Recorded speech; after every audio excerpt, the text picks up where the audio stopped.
Hey, good morning, Drew. How you doing? Hey, good. Good morning to you. Hey, so another great week. Hope all is well. And this week we're gonna talk about "The Obstacle Is the Way" by Ryan Holiday. What'd you think about it? Loved it. Loved it. Loved it. Loved it. Here's the book. Um, it couldn't have been a better roadmap for what we're facing in here every single day. And I just think it should be a mantra for people out there in life in general Yeah. because everybody's facing something, going through something, but we never see it as an opportunity, Yep. and that's really what it is. The obstacle is the way because it equips you. It's just like a workout equips you. It makes you stronger, more fit. It helps your respiratory system, your lungs. So do challenges in life equip us as human beings. Yeah. Loved it. I love the book.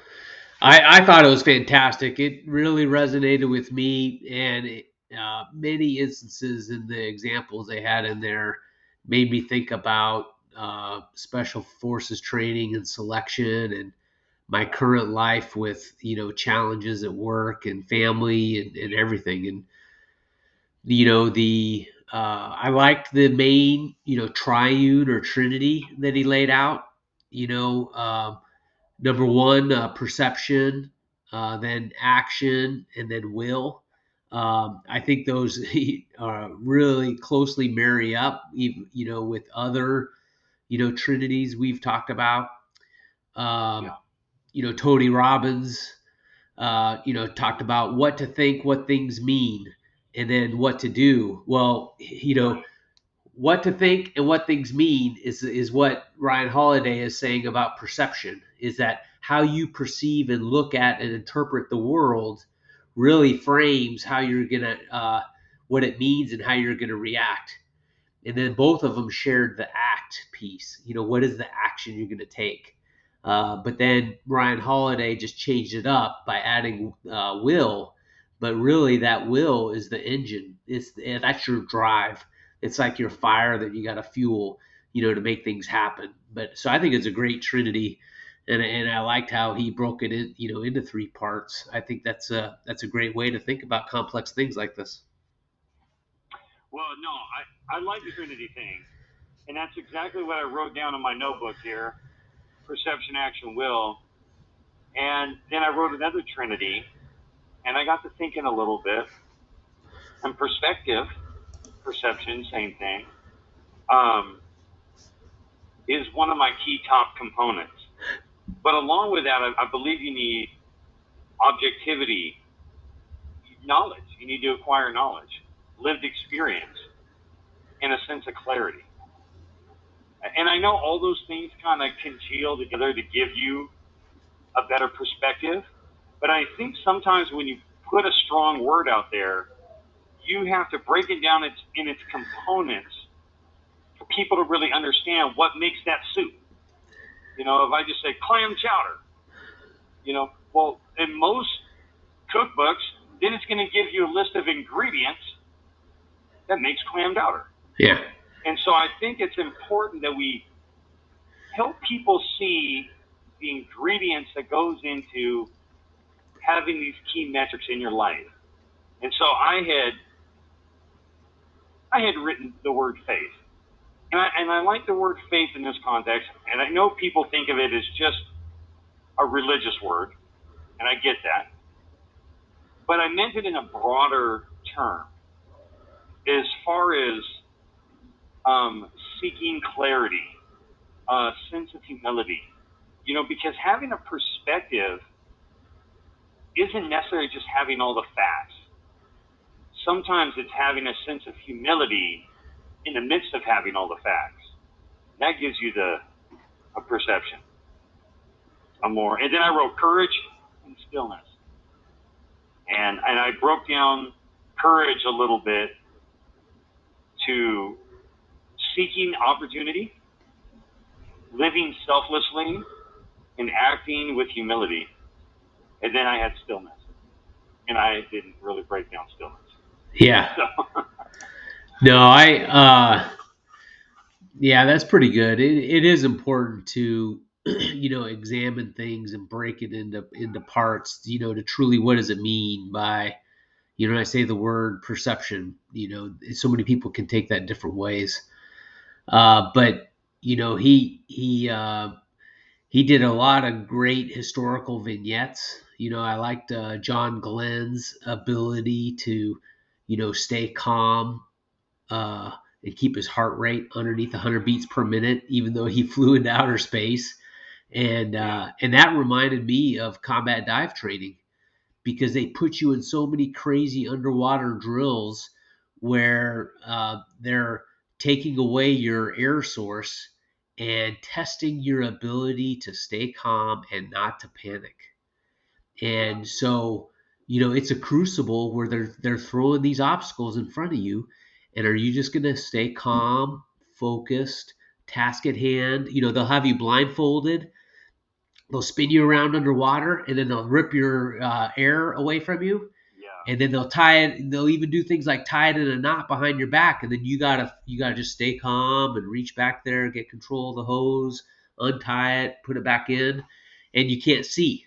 And so yeah, mentally, some people just wig out, and then they fail out because they don't want people in high pressure situations, whether it's combat or doing a dive operation, to freak out on them. You can't have that, yeah, yeah, and so it's that calmness under pressure that really the military desires and trains to. And we really need that in life, not to become overcome by emotion, the ability to manage, yeah, mitigate, and still perform despite yeah. emotional pressure. So staying objective and not interpreting the situation as opportunity and as not something that you should resent or fight against. So it's pretty good advice.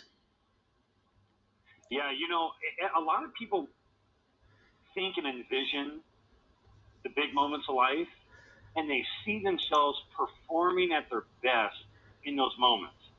But what a lot of people don't do, I don't do, is recognizing all the prerequisites that go in to making that person able to perform in that moment.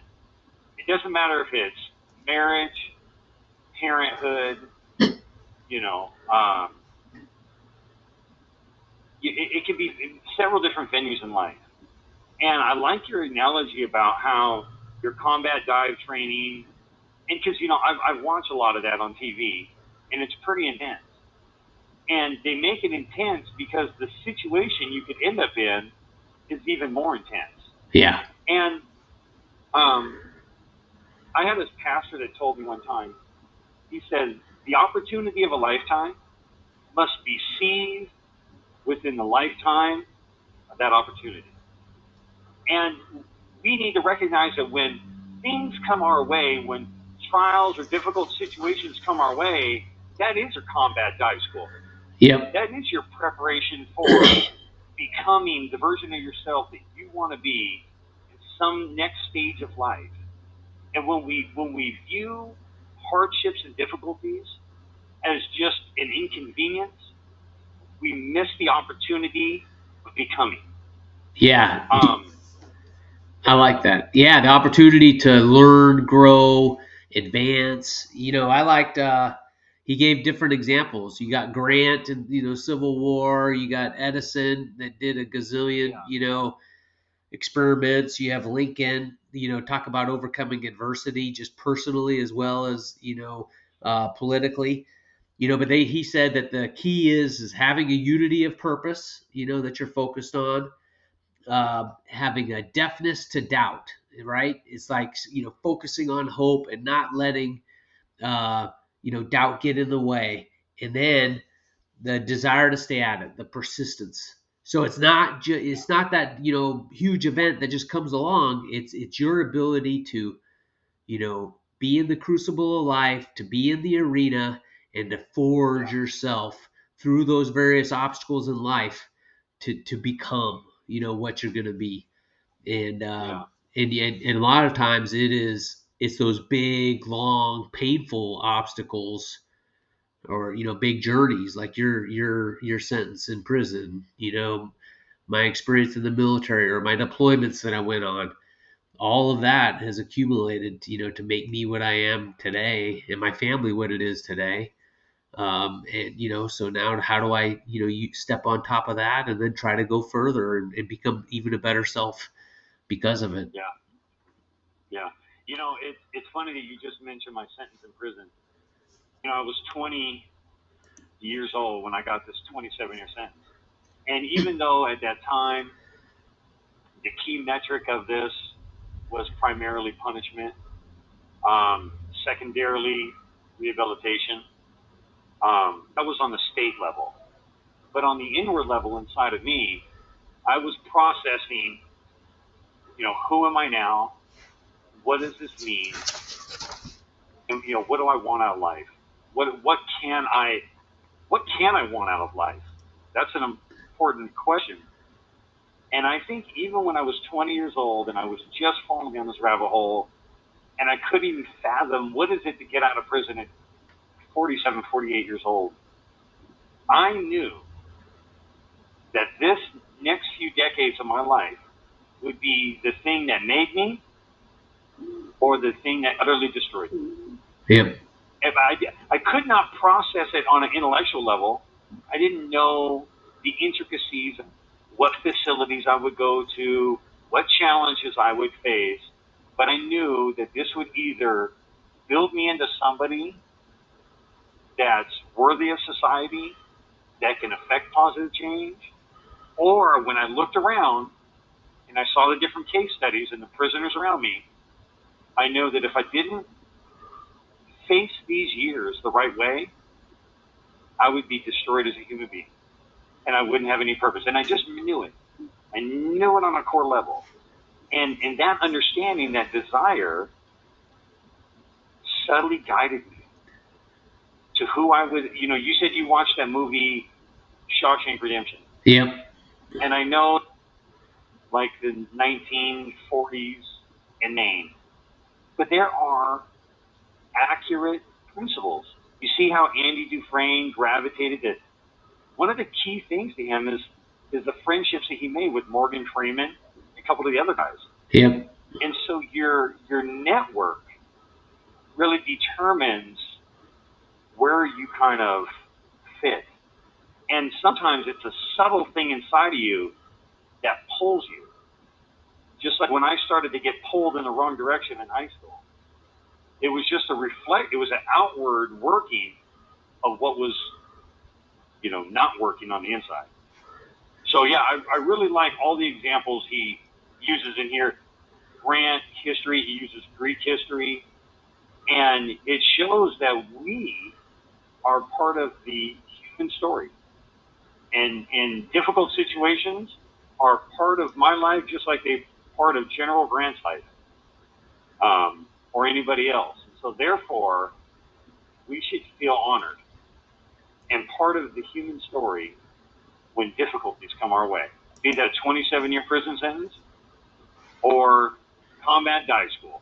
Yeah. And the he quoted Marcus Aurelius a bunch of times, and that is such an amazing story that, his little diary journal of, his struggles as a Roman emperor, one of the last of the great five Roman emperors that was highly revered and respected by the people around him because he did strive to be a good man in his life, and that's what we all aspire to. And in his, he didn't do his journal for publication, but the wisdom that, and the Stoic philosophy that he captured and represented as that Roman emperor just resonates, to this day. So it doesn't matter where you're sitting, like you just said, whether you're in prison or you're here in Kansas, working in a company, you're going to have your own struggles. The same principles are going to apply, and it's your ability to confront those obstacles, maintain your willpower, stay objective, non-emotional, and keep on chipping away towards, progress, success, growth. Yeah, it's pretty powerful. One of the big things I took away as well as the criticality of the process, and having a personal process to deal with obstacles, and process is primary. There's so many other books about the criticality of that, that if you don't have a good process, then you'll go off that path, versus, dealing with the obstacle that you're dealing with. I did have one experience with this, I think, that setback that I had in Korea when I was a battalion commander. It was really important that everybody in your battalion, in Korea, behaved well and abided by the curfew, because we didn't want to have incidents with the Koreans at night. Well, I had two soldiers that ended up getting arrested because they were rude and inappropriate with some Korean civilians on one of the subways, and the thing exploded into the internet, into the national news in Korea. So there I am, battalion commander, with my soldiers that got in trouble, right? And I ended up having to go to the mayor of the city. The city is like as big as Kansas City, if not bigger than Kansas City in population and whatnot. And then my picture right next to the mayor's on the front page of the newspaper and all this stuff. But my general, he told me, hey, this is, don't look at it as a bad thing. Let's okay.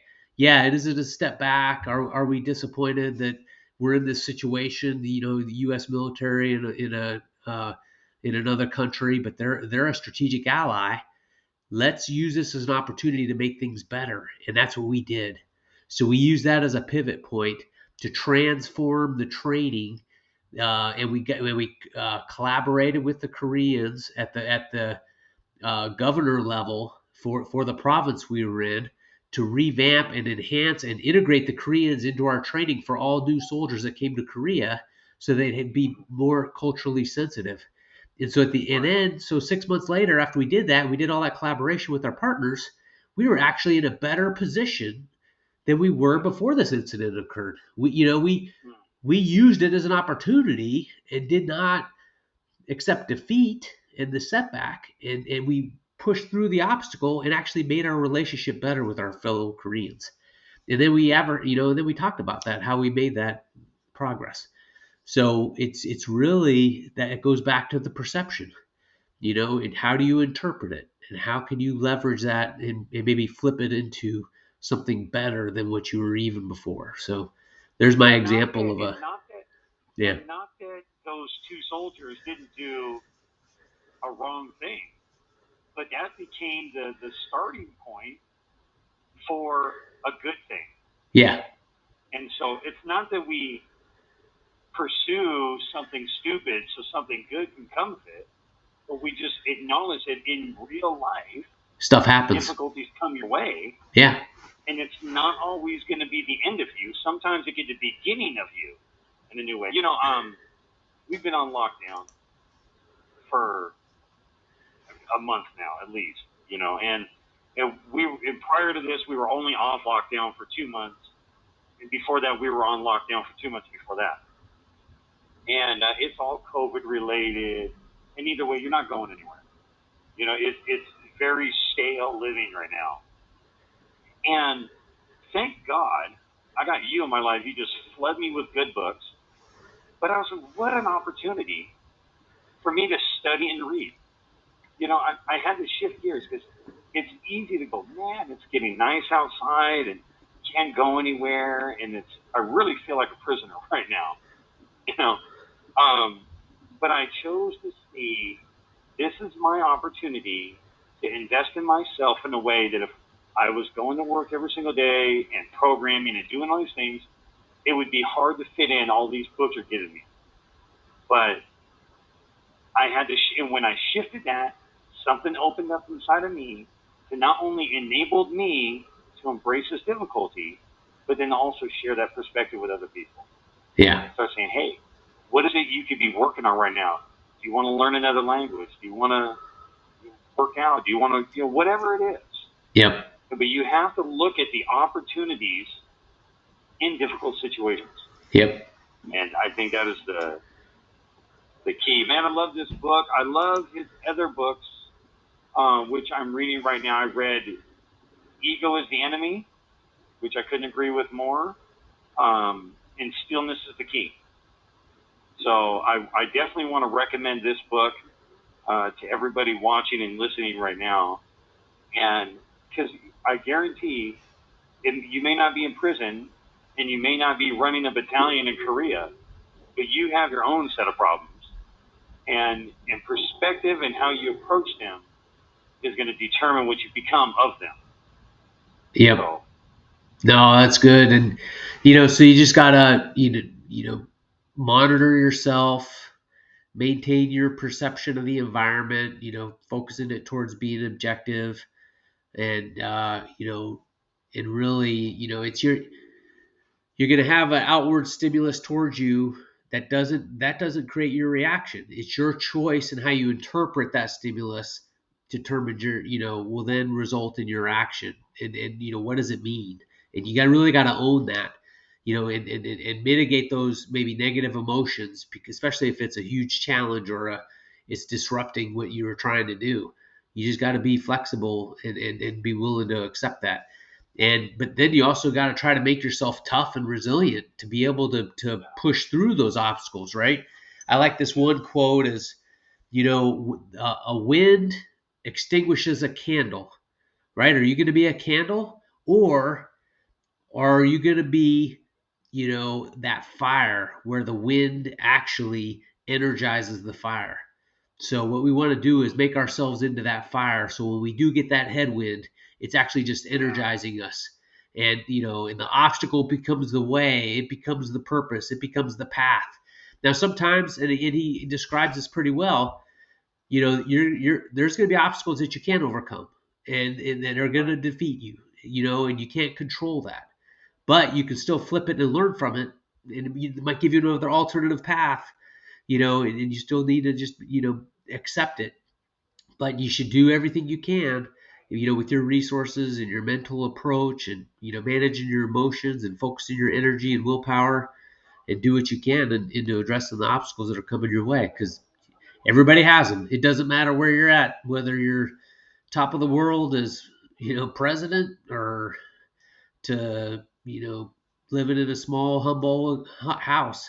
You're always going to have various challenges. Yeah. Well, it's pre-algebra that prepares you for algebra, just like pre-calculus prepares you for calculus. I was thinking about the obstacle is the way. I was reading the Bible this morning, and, Jesus was called a stumbling stone because he stepped on everybody's theological toes. And then he went on to say, I am the way, the truth, and the life. And what I like about the title of this book is sometimes the difficulty you face, your freedom lies in that. Yeah. Sometimes the closed door or something difficult is the thing that actually sets you free. Man, I love you, man. We got less than a minute left. I want to encourage people to first and foremost get this book. To think about this. What obstacles are you facing, and how is it equipping you? And then I'd like you to reach out to us at thecolonelandconvict.com, I think it is. We'd like to know, how are you overcoming challenges? How is it improving you?